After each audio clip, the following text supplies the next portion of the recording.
Hello, hello, hello, everyone. Welcome back to another video.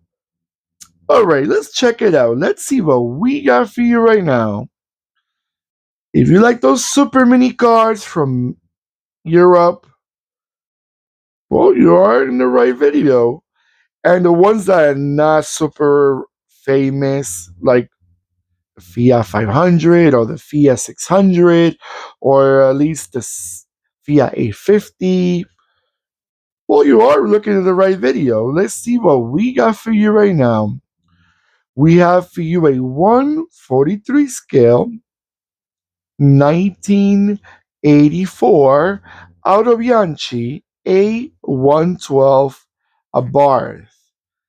Now, what did I mention before? I said Fiat because Fiat is like the bigger brother. It feels like the big daddy of the Italian brands. Let's say like that. So when it comes to other brands, they're less known. Autobianchi is actually one of the lesser known. You also got Alfa Romeo, you got Lancia, and then you got the supercars that we all know, like Ferrari and Lamborghini. But talking about the mainstream lines brands, Autobianchi is probably the one of the lesser known models brands back in the days because they're no longer in business. This model right here was probably one of the most remembered Autobianchi models, the A112, because it ran for quite a while. It lasted for at least 2 decades and a half, and actually at least 2 decades, let's say like that. It's because it was quite an attractive little car. It's the type of car that you touch it up a little bit and you refresh it up and it can still look quite modern. This model came out in 1969 and it lasted all the way till 1986.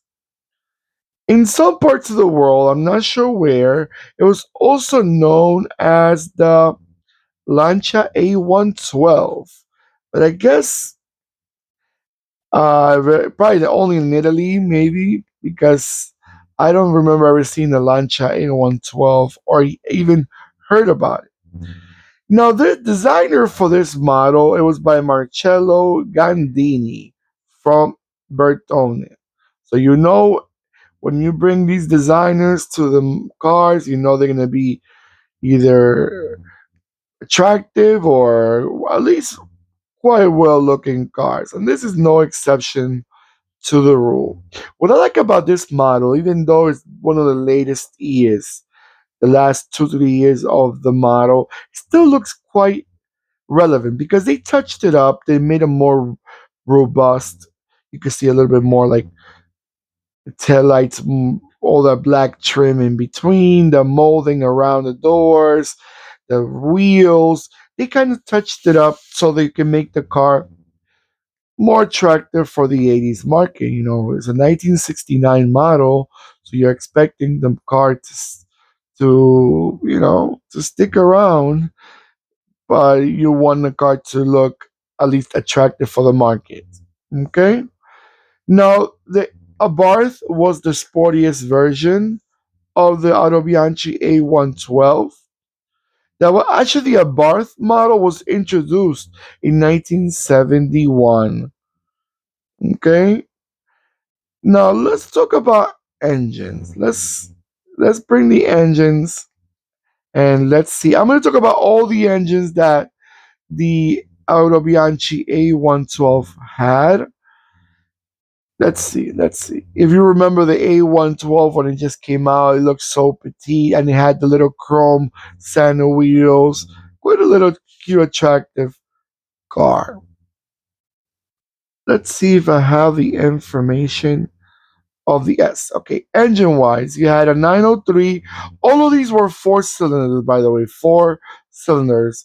You had 903 cc's, you had a 965 cc's, you had a 982 cc's, and then you had a 1050 cc's. So they're small engines, 900 to 1000 cc's, small engine cars, Transmission wise, guys, only manuals in these little cars. You had a 4 speed or you had a 5 speed manual. So they are very, especially Italian cars from back in the days. You barely saw an automatic in their market unless you were looking at the more luxury models. All right, guys, I'm gonna go around a few times, and I'll be right back.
All right, guys.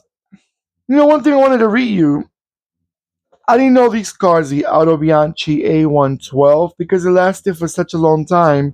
They separate they separate the models in different series.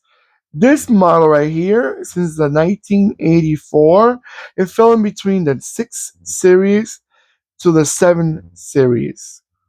And another thing I was reading actually, since I was looking about that, it says on the 6 series that ran between 1982 to 1984, it says by then, now sold also as Lancia A112 in most markets. I guess by the 80s, Autobianchi was already dying out little by little. So I guess Lancia took over a little bit of the Model 2 to promote it in other markets because Lancia was more known still. Now Lancia is very it's quite going the same fate as Autobianchi, but back in the 80s was still quite respected and known.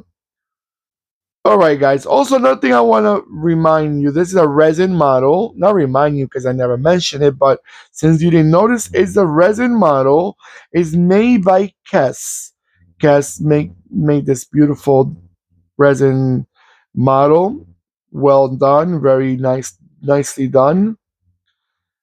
All right, guys. Don't forget to give me that beautiful thumbs up that I always appreciate. Don't forget to click and subscribe. And when you subscribe, don't forget to click the bell next to the subscribe button that will remind you when I'm posting more videos.